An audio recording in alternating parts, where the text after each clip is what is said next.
ও আমার একটা হৃৎপিণ্ড, সেটাই আল্লাহ নিয়ে গেছে। পরশুদিন বলছে বাবা আমার একটা বরকা কিনে দাও। আমার স্যান্ডেলটা দেখেন 3 বছর পুরাতন ছেঁড়া, কিন্তু আমি আমার স্যান্ডেলটা পাল্টাই না, সেলাই করে নেই, কিন্তু আমার বাচ্চাদেরকে আমি কষ্ট পেতে দেই না। শুধু একবার বলছে বাবা লেচে খাবো। আমার মেয়ের মোবাইলে আমার নাম হলো 500 ছবি আছে।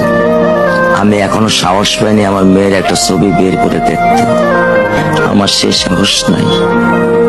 আমি সেই সাহস হারাই ফেলছি, কারণ ও আমার ছিল হৃৎপিণ্ড।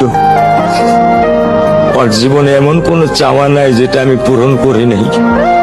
পরশুদিন বলছে বাবা আমার একটা বরকা কিনে দাও। আমার চাচতো ভাই বললো ভাই ইসলামপুর থেকে 300-400 টাকা পাওয়া যায়। আমি সাথে সাথে নিউ মার্কেট থেকে আমি 1000 টাকা দিয়ে আমার মেয়েকে বরকা এনে দিচ্ছি। আমি দরিদ্র, ভাঙা বাসায় থাকি,